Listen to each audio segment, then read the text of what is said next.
In October 1997, two professors received the Nobel Prize in economics. The prize was specifically for their work on pricing financial risk. At the time of the award, both men were partners in a hedge fund. That fund was in the middle of one of the most profitable stretches in Wall Street history. 12 months later, it had lost $4.6 billion in 4 months. And the Federal Reserve was on the phone, telling 14 of the world's largest banks they needed to bail it out. Not because they wanted to. Because if they didn't, the global financial system might not open on Monday. The fund was called Long-Term Capital Management. It was not run by gamblers or fraudsters. It was run by the most credentialed group of financial minds ever assembled in one room. 2 Nobel laureates. A former vice chairman of the Federal Reserve. A team of mathematicians and physicists recruited directly from MIT and Harvard. And a founder, John Meriwether, who had arguably the best bond trading record on Wall Street. These were not people who misunderstood risk. These were the people who wrote the textbooks on risk. So how does a fund staffed entirely by experts lose nearly everything in 4 months? The answer has a name. Behavioral economists call it overconfidence bias. But LTCM didn't just have it in the ordinary sense. They had a version so extreme it had a specific shape, the belief that a good enough model can tell you exactly how the world will behave. That belief is what destroyed them. Meriwether founded LTCM in 1994, after leaving Salomon Brothers, where he'd built one of the most profitable trading desks in history. His strategy was arbitrage. Specifically, convergence trades. The idea, find 2 financial instruments that should, in theory, be priced the same, but aren't. A US Treasury bond and a slightly less liquid version of the same bond. European interest rate contracts that had drifted a fraction of a percentage point apart. The gaps were tiny. But if you bet enough capital on them converging, and you were right, the returns compound quickly. The early results were extraordinary. In the first 3 years, LTCM returned roughly 40% annually after fees. Investors poured money in. Major banks. Sovereign wealth funds. High net worth individuals. By 1997, the fund had $4.8 billion in equity, and had borrowed more than $125 billion against it. Total assets were over $100 billion. Notional derivatives exposure, the full value of positions held through contracts, was over $1 trillion. For every dollar of investor capital, LTCM had borrowed roughly $26 more. The model said this was fine. Then, in August 1998, Russia defaulted on its domestic debt. Markets panicked. Investors fled every type of risky asset simultaneously. The exact pairs LTCM had bet would converge, didn't converge. They diverged. Every position, in every market, moved against the fund at the same time. In 1 month, LTCM lost nearly $2 billion. In 4 months, it had lost $4.6 billion. The model said this should have been statistically impossible. Here is the concept at the center of this. Overconfidence bias is the tendency to systematically overestimate the reliability of your own judgment. Almost everyone has it. But it takes a specific and more dangerous form in expert populations. When an expert builds a model, a mathematical system that processes historical data and produces predictions, the sophistication of that model creates an illusion. The illusion is this: the model describes reality rather than a simplified version of reality. Here is the simplest version of why that matters. Suppose you are studying how often it rains in London. You gather 50 years of data. You build a model. Your model accurately describes what has happened. But it cannot account for something that has never happened, a climate event outside the historical range, something genuinely novel. Your model is not wrong exactly. It is incomplete.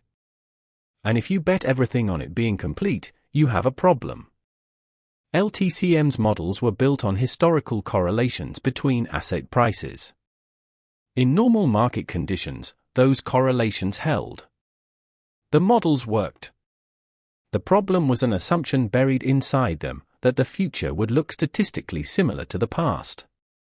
When Russia defaulted, that assumption broke. Investors did not behave according to historical patterns. They ran for the exits all at once. Every market moved together. Assets that had never correlated before suddenly correlated perfectly, because fear, under sufficient pressure, produces uniform behavior in a way that normal conditions never do. LTCM's models hadn't priced in that possibility. Not because they were poorly built, but because no historical data contained a stress event of that magnitude and speed. The models looked at the past. The past had not seen this. After the collapse, internal estimates suggested the August losses were statistically equivalent to a 10 sigma event. Under their statistical assumptions, something like that should occur approximately once in several billion years. It occurred in a single month. That is not bad luck. That is a model that was fundamentally wrong about the nature of risk. And here is the second layer, the one that makes this more than just a story about one fund. By 1997, LTCM's strategies had become widely known. Other hedge funds had begun copying them. Which meant that when Russia defaulted and LTCM needed to exit its positions, so did every other fund running the same trade. Everyone tried to sell the same assets at the same time. Liquidity vanished. Prices collapsed further. The strategy had been so successful that it seeded its own destruction. The more people copied the model, the more fragile the model became. The incentives were pointed in exactly the wrong direction. The same structure appeared at a larger scale in 2008. The major investment banks had built models to price mortgage-backed securities. The most widely used, the Gaussian Copula function, was mathematically sophisticated. It was also built entirely on data from a period in which US house prices had never fallen nationally. When they did, the model was wrong. In exactly the same way LTCM's model was wrong, not from error, but from incompleteness. The banks had rated these instruments as low risk. They had bought them in enormous volumes. When the assumption broke, the positions couldn't be unwound. You also see a quieter version of this in individual investing. Studies consistently find that investors who use the most sophisticated analytical tools are not, on average, better performers than passive index investors. The tools create confidence. The confidence produces larger positions and less hedging. The combination produces worse outcomes, not better ones. Sophistication and accuracy are not the same thing. The pattern holds. LTCM's partners were not wrong about the maths. They were wrong about something more fundamental. They believed a precise description of the past was equivalent to a reliable prediction of the future. It isn't. Markets are not physical systems governed by fixed laws. They are made of people. And people, under sufficient pressure, stop behaving the way historical data says they should. The practical implication is not to distrust models or expertise. It's to notice what a model requires you to assume, and then ask how confident you actually are in that assumption. Every quantitative system has assumptions buried inside it. Those assumptions are usually not labeled. They are the part that feels like background noise. They are also the part that breaks. The next time someone presents you with a precise number, a probability, a forecast, a risk estimate, the useful question isn't whether the maths is correct. It's, what does this number require to be true about the world? And what happens if that thing is wrong? In October 1997, two men received the Nobel Prize for figuring out how to price risk. 12 months later, they were watching positions they had calculated as near impossible to lose everything. Their models were not wrong. The models just weren't describing the world.